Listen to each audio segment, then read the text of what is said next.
નમસ્કાર દર્શક મિત્રો, IHRIPC ન્યૂઝમાં આપનું હાર્દિક સ્વાગત છે। હું છું આપની સાથે સંધ્યા। તો સમાચારની શરૂઆત કરતા પહેલા નજર કરીશું આજના મુખ્ય સમાચાર પર। ભરૂચમાં ચૂંટણી ટાણે જ તસ્કર ટોળકીને મોકળું મેદાન। ભરૂચમાં પોલીસ ચૂંટણીમાં મગ્ન બનતા તસ્કરોએ 8 થી 10 દુકાનોને નિશાન બનાવી। તસ્કરો સીસીટીવી કેમેરામાં કેદ। ઈવીએમ મશીનમાં ભરૂચ બેઠક ઉપર કોંગ્રેસનું ચિહ્ન ગુમ રહે તો કોંગ્રેસની લહેર કઈ તરફ, લઘુમતી મત બેંક કઈ તરફ વળે તે ચર્ચાનો વિષય। ભરૂચમાં ચૂંટણીનો માહોલ ધીરે ધીરે જામી રહ્યો છે, ત્યારે ભાજપના શક્તિ પ્રદર્શન બાદ આમ આદમી પાર્ટીના ઉમેદવારે પણ શક્તિ પ્રદર્શન કર્યું હતું। ભરૂચમાં આમ આદમી પાર્ટી અને કોંગ્રેસના ગઠબંધન વચ્ચે ચૈતર વસાવાએ ઉમેદવારી નોંધાવી છે। તેમના સમર્થકો સાથે ભરૂચ કલેક્ટર કચેરીમાં નામાંકન પત્ર રજૂ કર્યું હતું। આમ આદમી પાર્ટીના ચૈતર વસાવાની ઉમેદવારીને લઈ સમર્થકોમાં પણ આનંદ છવાયેલો જોવા મળ્યો છે। આજરોજ અમે ભરૂચ કલેક્ટર કચેરી ખાતે ઇન્ડિયા ગઠબંધનના ઉમેદવાર તરીકે જ્યારે મને તક મળી છે ત્યારે અમે અમારા ટેકેદારો સાથે, અમારા દરખાસ્ત કરનાર સાથે આજે ઉમેદવારીનું ફોર્મ ભરવા માટે અમે આવ્યા છે।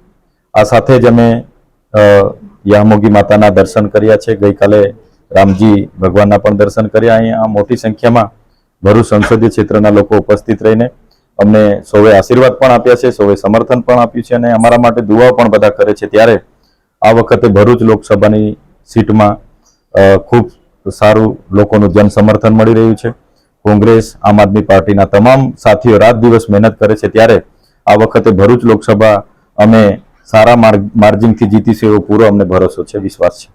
ભરૂચના સતત વાહનો અને રાહદારીઓથી ધમધમતા વિસ્તાર એવા અને વેપારીઓના હબ ગણાતા પટેલ સુપરમાર્કેટ અને પૃથ્વી માર્કેટમાં મોડી રાત્રિથી વહેલી સવાર સુધીમાં અજાણ્યા તસ્કરોએ વેપારીઓની દુકાનો અને ઓફિસો અને ડોક્ટરોના ક્લિનિકોને નિશાન બનાવ્યા હોવાની ચોંકાવનારી ઘટના સામે આવી છે।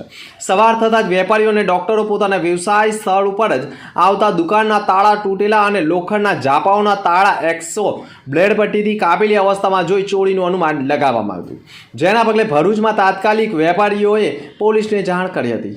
એ ડિવિઝન પોલીસ કાફલો પણ ઘટના સ્થળે દોડી આવ્યો હતો અને 1-2 નહીં પરંતુ 8 થી 10 દુકાનોને તસ્કરોએ નિશાન બનાવ્યા હોવાની ઘટનાના પગલે વેપારીઓમાં ભયનો માહોલ ઊભો થઈ ગયો હતો। ભરૂચનું પટેલ સુપરમાર્કેટમાં જે દુકાનોને તસ્કરોએ નિશાન બનાવ્યા છે ત્યાં સીસીટીવી પણ હોય અને તસ્કરો સીસીટીવી કેમેરામાં પણ કેદ થયા છે, જેના પગલે પોલીસે પણ સીસીટીવી ફૂટેજ મેળવી અજાણ્યા તસ્કરોનું પગેડું મેળવવાના પ્રયાસ શરૂ કર્યા છે।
Rotary Club of Bharuch Femina 17મી એપ્રિલ 2024ના રોજ જૂના કાસિયા સરકારી પ્રાથમિક શાળામાં VK એન્ટરપ્રાઇઝમાં પ્રોપરાઇટર અને CEO શ્રી તરિત કુમાર દાસ દ્વારા પ્રાયોજિત નવા ટોયલેટ બ્લોક્સનું ગૌરવપૂર્વક ઉદ્ઘાટન કર્યું હતું। ઉદ્ઘાટન સમારંભમાં અમરદીપ સિંહ તથા બુનેટ ડિસ્ટ્રિક્ટ ગવર્નર નોમિની શ્રીમતી કમલજીત બુનેટ તથા ફર્સ્ટ લેડી નોમિની તેમજ હેપી સ્કૂલ ચેર દ્વારા આયોજિત કરવામાં આવ્યું હતું, જેમણે વિદ્યાર્થીઓ માટે પ્રગતિ અને સ્વચ્છતાની સુલભતા પ્રતીક તરીકે સુવિધાની સત્તાવાર અનાવરણ કર્યું હતું।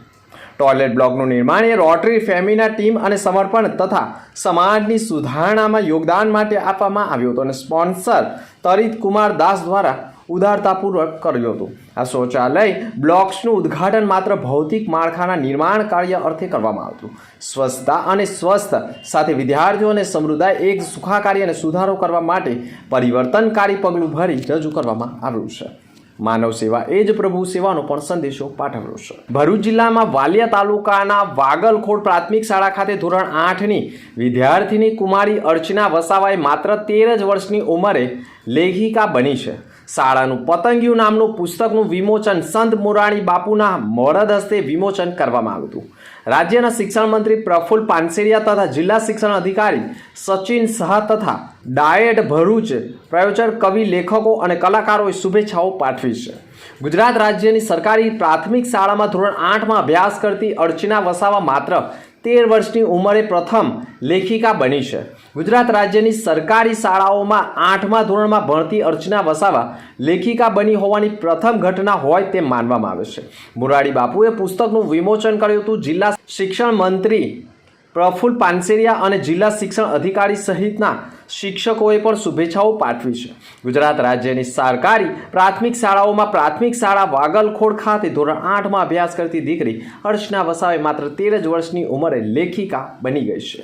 ભરૂચ વડોદરાને જોડતા નેશનલ હાઈવે રાષ્ટ્રીય ધોરીમાર્ગ 48 ઉપર કરજણના બામણ ગામ નજીક આઈસર ગાડી અને ટ્રક વચ્ચે અકસ્માત સર્જાયો હતો. એક ટ્રક LNG ભરીને દહેજથી જઈ રહી હતી. રાષ્ટ્રીય ધોરીમાર્ગ ઉપર આવેલા બામણ ગામ પાસે હાઈવે ઉપર આગળ ચાલતી આઈસર ગાડીમાં ટ્રક પાછળથી ઘૂસી જતા ટ્રક કેબિનમાં ફસાઈ ગયો હતો અને ડ્રાઈવર ફસાઈ ગયો હતો. ઘટનાની જાણ નાગરિકો દ્વારા કરજણ ફાયર વિભાગને કરવામાં આવતા ફાયર ફાઇટરો પણ ઘટના સ્થળે દોડી આવ્યા હતા અને તેનું રેસ્ક્યુ કરી તેને બહાર કાઢી સારવારથી ખસેડ્યો હતો. ચૈતર સુદ નોમ આ દિવસ ભગવાન શ્રી રામનો જન્મ ઉત્સવ મનાવવામાં આવે છે અને આ જ દિવસે ભગવાન શ્રી સ્વામિનારાયણનો પણ જન્મ ઉત્સવ સંપ્રદાયના હરિભક્તો ખાસ હર્ષ ઉલ્લાસ અને વ્રત ઉપવાસ અને નિર્જર ઉપવાસ કરી ભગવાન શ્રી રામ અને ભગવાન શ્રી સ્વામિનારાયણની પૂજા ભક્તિ કરે છે. અને ભરૂચથી BAPS સ્વામિનારાયણ મંદિર તરફથી બેવડા જન્મોત્સવ શ્રી રામ અને સ્વામિનારાયણ જન્મોત્સવ વિશેષ રીતે મનાવાયો છે. દિવસે મંદિરની આજ્ઞા પ્રમાણે ભરૂચ શહેરમાં આશરે 25 જેટલા મંડળોએ પણ સવારે અલગ અલગ વિસ્તારોમાંથી પ્રભાત ફેરી કરીને મંદિરના પટાંગણમાં પહોંચ્યા હતા. ત્યારબાદ અખંડ શ્રી સ્વામિનારાયણ ધૂન પૂરા દિવસ દરમિયાન કરવામાં આવી હતી અને રામ મહોત્સવ અને સ્વામિનારાયણ મહોત્સવ પણ ઉજવવામાં આવ્યો હતો, જેમાં મોટી સંખ્યામાં ભક્તો જોડાયા હતા. આઝાદીના 75 વર્ષ બાદ ભરૂચ લોકસભા બેઠકમાંથી કોંગ્રેસનું ચિહ્ન ચૂંટણી એટલે કે EVM મશીનમાંથી ગુમ રહેનાર છે. ત્યારે હંમેશા કોંગ્રેસની વિચારધારા સાથે સંકળાયેલા મતદારો આ વખતે લોકસભાની ચૂંટણીમાં કઈ રીતે પોતાની લહેર દર્શાવશે તે પ્રશ્ન લોકોમાં ચર્ચાનું કેન્દ્ર બન્યો છે. કોંગ્રેસનું ચિહ્ન ગુમ રહે તો લઘુમતી મત બેંકની લહેર કઈ તરફ રહી શકે તે જાણવાનો પ્રયાસ પણ કરવામાં આવ્યો છે. પશ્ચિમ વિસ્તારમાં ઘણા લઘુમતી મતદારોએ પણ પોતાની વેદનાઓ વ્યક્ત કરી છે. 30 વર્ષના શાસનમાં સાંસદ મનસુખ વસાવા ક્યારેય પશ્ચિમ વિસ્તારમાં આવ્યા જ નથી અને મનસુખ વસાવાએ નગરપાલિકા પણ સુદ્ધા જોઈ ન હોવાનો આક્ષેપ પણ આજે પણ મતદારો કરી રહ્યા છે. પરંતુ કોંગ્રેસના મતદારો આ વખતે કઈ તરફ પોતાની લહેર દર્શાવશે સાંભળો મતદારોના જ મુખે. એમાં એવું છે કે ગઠબંધન થયેલું છે આપ પાર્ટી જોડે કોંગ્રેસનું, અને હમણાં જે લહેર છે તે BJPની, પણ એ લહેર ચાલવાની નથી. એનું કારણ છે આમ આદમી પાર્ટી જે હમણાં ચાલી રહેલું છે 100% દરેક ધર્મના લોકો એમને જ વોટ આપશે અને 100% જીત એમની જ થવાની છે. કઈ રીતે જુઓ છો તમે, કેમ મનસુખ વસાવાની લહેર નહીં ભરૂચમાં? આ બી તમારો પ્રશ્ન બહુ સારો છે કે મનસુખભાઈ 6 ટર્મથી અહીંયા છે, પણ મને ખ્યાલ છે ત્યાં સુધી હમણાં સુધી મનસુખભાઈ નગરપાલિકામાં પણ આવ્યા નથી કે ભરૂચમાં શું ચાલી રહ્યું છે, કેટલા કામો થયા છે. 6 ટર્મ એટલે કે 30 વર્ષ, બરાબર. એની ઉપરથી હું અંદાજો લગાવી શકું છું કે દરેક ધર્મના લોકો જે ભરૂચની અંદર આ વખતે BJPને વોટ નહીં આપે એવું લાગે છે. મુંબઈ શહેર કામથી છે અને આ વખતે મારો પ્રથમ મતદાર છે.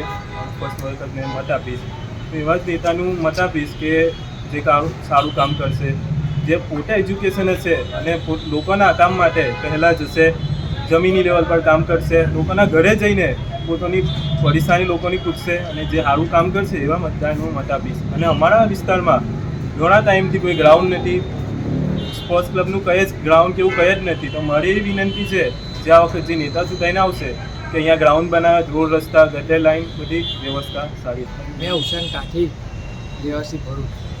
અમારે સમસ્યા એવી છે કે જ્યારે રૂટ બનાવવા હોય, કોઈ પણ પ્રશ્ન હોય ત્યારે અમારે આંદોલનો કરવા પડે છે સરકાર સામે. તો અમે સરકારને અપેક્ષા છે કે રોડ બનાવે, ઘણી બધી સમસ્યાઓ છે તે દૂર કરે. આ વખતે ભરૂચમાં મોદી લહેર કેમ નહીં? ભરૂચમાં મોદી લહેર એટલે નહીં કે વિકાસના કંઈ કામો છે જ નહીં ભરૂચ જિલ્લાની અંદર, ખાલી વાતોના ખાલી તાઇફા જ છે.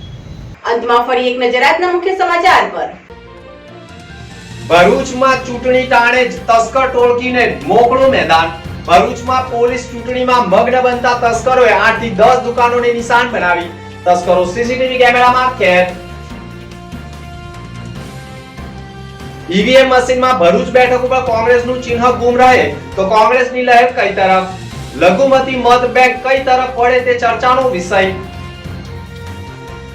તો હતા અત્યાર સુધીના સમાચાર. નવા સમાચાર સાથે ફરી મળીશું. નમસ્કાર.